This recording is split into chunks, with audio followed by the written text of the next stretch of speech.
सभी को राधे राधे। एक प्रश्न मेरे पास आया था, एक बंदे का कॉल आया था। तो उस बंदे का एक प्रश्न था कि सर हमसे एक प्रश्न पूछा गया था साक्षात्कार में, उससे संबंधित मैं आप लोगों से चर्चा करना चाहता हूँ कि ऐसे बहुत सारे प्रश्न आते हैं जो बड़ा ही प्रभाव डालते हैं, बड़े ही प्रभावी होते हैं। अगर वहाँ पर आप अटक गए तो देखो महाराज, ध्यान रखना, लिस्ट मेरिट से बनती है, पॉइंटों से बनती है। बहुत सारे बंदे तैयारी करते हैं लेकिन फाइनली वो 5-2 नंबर से रह जाते हैं। अगर मैं बिल्कुल भी ना पढ़ूँ और 100 नंबर का टेस्ट है, तब भी महाराज हमारे ये मान लो 50-60 नंबर तो हम लोग वैसे ही ले आएंगे। कोई भी ले आएगा, बंदा टिक मार देगा तो भी आ जाएंगे। लेकिन जो सिलेक्शन होता है वो फाइनली लास्ट के 10 नंबर पे होता है आपका। मान लो किसी के 70 नंबर आ गए, 60 से 70 वाला सिलेक्शन हो जाएगा। तो ऐसी चीज़ों पर ध्यान रखना पड़ता है। एक बंदे का कॉल आया, सर हमसे एक प्रश्न पूछा गया था कि अगर मान लो आपकी माता हॉस्पिटल में बीमार हैं और आपके मित्र का एक्सीडेंट हो गया और आप दवाई लेने आए हो माताजी के लिए, तो सबसे पहले माताजी के पास जाओगे, मित्र के पास जाओगे, आपकी जो भावना है, आसक्ति है, वो किसकी तरफ जाएगी? ये प्रश्न पूछा गया था। उस बंदे से मेरा डिस्कस हुआ 5-10 मिनट और बहुत सारे प्रश्नों पर और भी चर्चा हुई। गुरुजी हमने ये बताया था, उस बंदे का फाइनली सिलेक्शन हो भी गया, मैं बता देना चाहता हूँ। तो कहने का तात्पर्य ये कि अब इसमें हम किसकी तरफ जाएंगे, किसको बचाएंगे और यहाँ पर हम आपद धर्म का प्रयोग कैसे करेंगे। तो सबको पता है कि आपद धर्म का हमारे 3 ही धर्म होते हैं, विशिष्ट, सामान्य और आपद धर्म।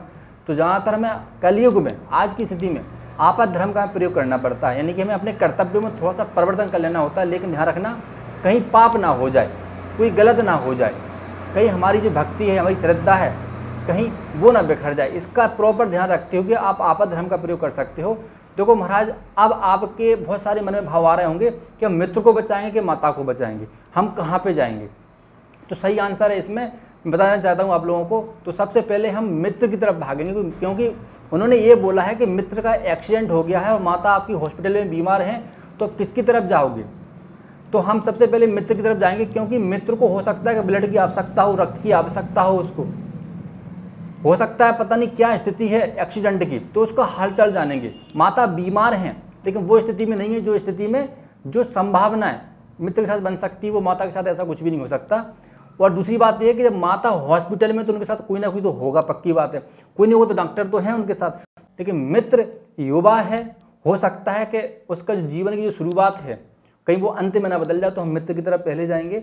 तो ये इसका सही उत्तर था कि मित्र को हम पहले बचाएंगे।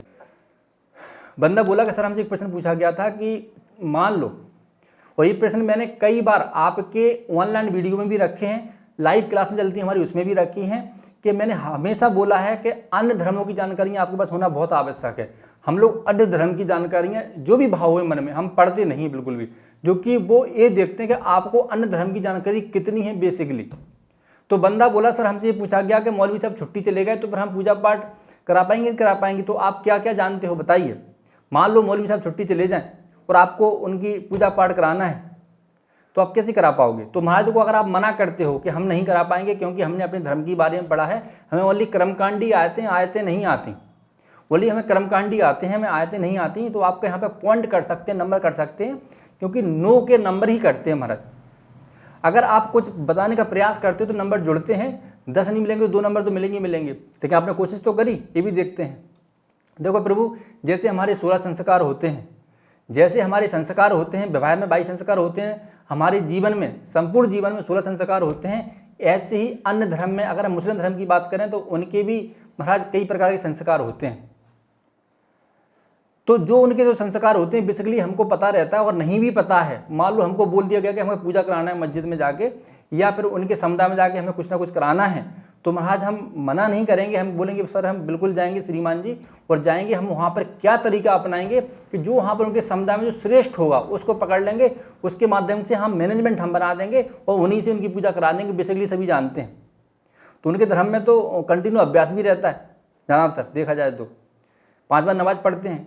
तो जो जैसे हमारे जो कर्मकांड होते हैं, नित्य क्रियाएँ होती हैं, जैसे हमारे अगर हम उसकी यज्ञ हवनों की बात करें तो आचमन विधियाँ होती हैं, पूजन होता है, ऐसे उनकी भी होते हैं। तो बेसिकली जो उनकी जो विधियाँ होती हैं वो तो हम उनके माध्यम से उन्हीं से करा सकते हैं। सबसे अच्छा तरीका यही है। तो बेसिकली हम क्या करेंगे, मैनेजमेंट बनाएंगे, सबको बैठा देंगे और सबको एक मौलवी की तरह हम ट्रीट करेंगे उनके साथ, और उनमें से जो श्रेष्ठ होगा उसको पकड़ लेंगे, या जो श्रेष्ठ नहीं होगा तो उनको सबको सामूहिक रूप से उन्हीं से उनकी आयतें पढ़वाएंगे और उस विधि को हम पूर्ण कर देंगे महाराज। तो ऐसा आंसर जहाँ तक मुझे लगता है ये सार्थक हो सकता है। अगर आपको इससे अच्छा आंसर है तो आप कमेंट जरूर करना। मैं भी जानना चाहूँगा कि आपका इस प्रश्न पर प्रति उत्तर क्या है।